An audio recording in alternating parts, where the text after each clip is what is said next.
Pandaigdigang balita tayo mga sangkay. Alam nyo ba na ang Russia daw ay bigla pong nagkagulo at nagkaroon po ng panic matapos po sumanib itong Sweden at Finland sa NATO? So ano kaya ang nangyari mga sangkay? Natakot ba bigla ang Russia?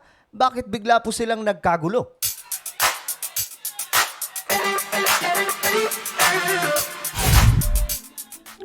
Okay, magandang oras po sa lahat ng mga taga-subaybay, sa lahat po ng mga solid sangkay, mga kababayan po natin mula sa Luzon, Visayas, Mindanao, Sabah at maging sa ating mga kababayan na nasa iba't ibang bansa.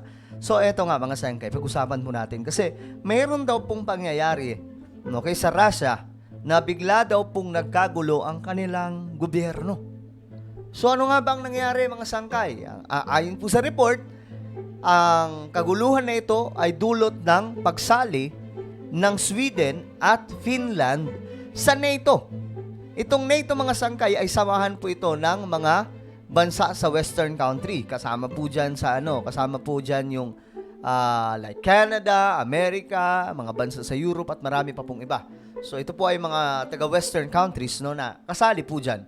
Ngayon mga sangkay, ito yung balita Anyway, before we start pala, pakisubscribe po muna yung ating YouTube channel, okay? Dito sa YouTube, kung hindi ka pa po nakakapag-subscribe, makikita nyo po yung subscribe button sa ibaba. Pindutin nyo lamang po yan, then click the bell and click all. At kung kayo naman po ay nanonood sa Facebook, huwag nyo pong kailimutan na i-follow ang ating Facebook page. At ito mga sangkay, may papagawa lamang po ako sa inyo. Sa mga nanonood po sa Facebook, ito madali lamang, okay?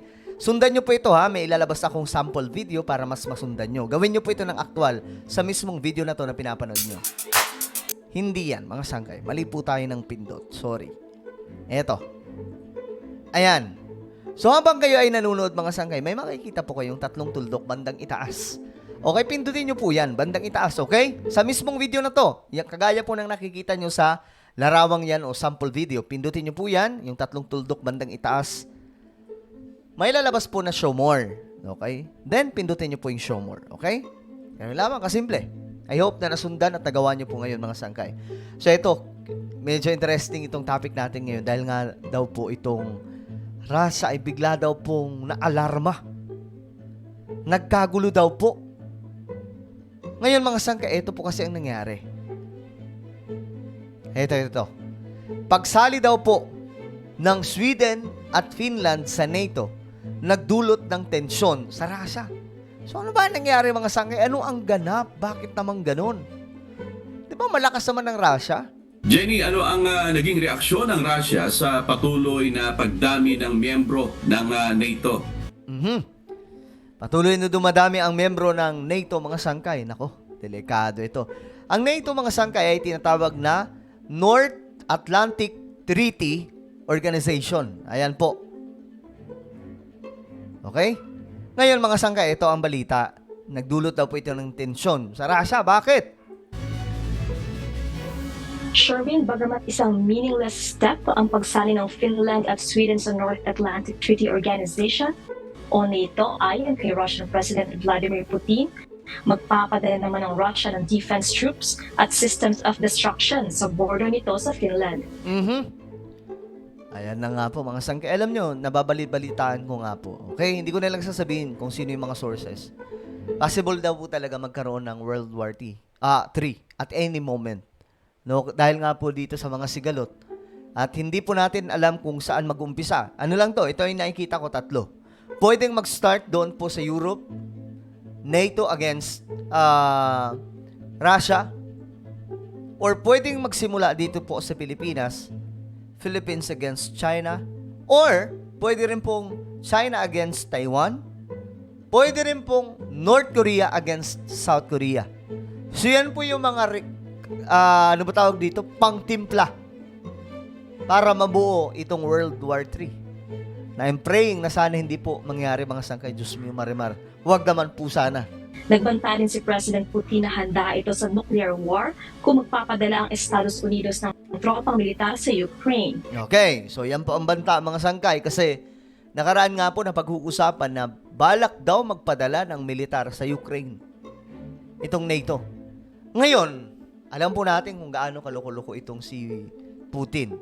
So, possible totohanin po yan mga sangkay na bigla pong magpaulan ng nuclear. At alam po natin kung gaano kadelikado yan. At lahat ng yan mga sangkay, sabi po sa balita, nakatutok po yan doon sa lahat ng mga bansa nakasali po sa NATO. Kaya tumitindi po talaga yung tensyon.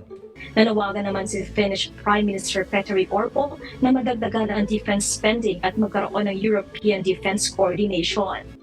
Samantala, ayon naman kay Denmark Prime Minister Mette Frederiksen, daragdagan nito ang defense budget ng $5.9 billion sa loob ng 5 taon. Gagamitin umano ang budget na ito sa pagpapalago ng military capacity at expansion of conscription o compulsory na pagsali sa military training.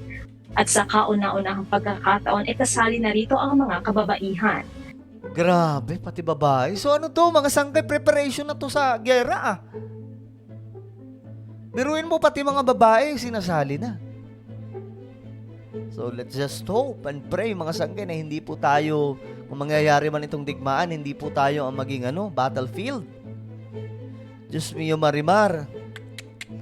Sana naman hindi na maulit mga sangkay ang ikalawang digmaang pandaigdigan na tayo po ang ginawang playground or battlefield nitong nitong America against Japan. 'Di ba? Dito po sila gera. Pambihira. Pahahabain na rin aniya ang training mula 4 months ay magiging 11 months na ito. Plano naman ng Denmark na gawing triple ang military spending nito sa loob ng 10 taon. Balik sa iyo, Sherwin. Okay. So, yan mga sangkay, nakakapagduda na yan na pati mga babae isasali na po sa military. So, ibig sabihin, mayroon po talagang pinaghahandaan ngayon. May pinaghahandaan po yan ngayon. Okay? Jenny, ano naman ba ang naging tulong ng Canada sa Ukrainians na biktima ng Russian invasion, Jenny? Sherwin, may iba't ibang tulong na ibinibigay ang Canada sa Ukrainians.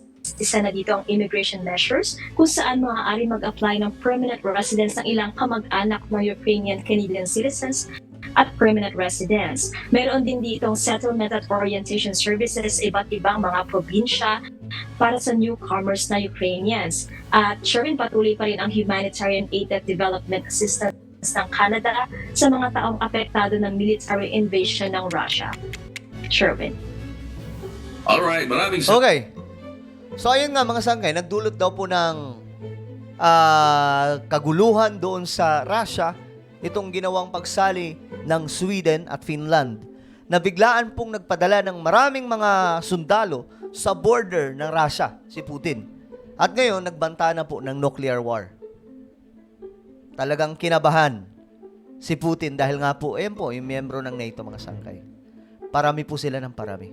Kasama po dyan yung US. Ngayon nga po, sabi po dito, Sweden and Finland join NATO military exercise. For the first time since it officially joined NATO, the Swedish flag has been raised in a ceremony at the alliance's headquarters in Brussels. Both Sweden and Finland, which have cast aside their neutrality, have been taking part in the largest NATO military exercise since the end of the Cold War. All this amid warning. So sumali na daw po ang Finland kasama ang Sweden sa NATO exercise. Ito po yung pinakamalaking military exercise since Cold War, ayon po sa balita mga sangkay. Kaya pala bigla pong nayanig ang bansang Russia. Of a renewed threat to Europe from Russia following its full-scale invasion of Ukraine. Jonathan Beale reports from the Arctic Circle. NATO says it's a bulwark for peace, but it's preparing for war. Grabe, yan po yung NATO, nagre-ready na po sa digmaan. This just part of its massive military exercise taking place right across Europe, Grabe. and with newest members, Sweden and Finland, in no doubt as to why they've joined. Being alone against Russia is like, why take that risk when you can join NATO? I personally feel a lot safer because now we have allies to depend on.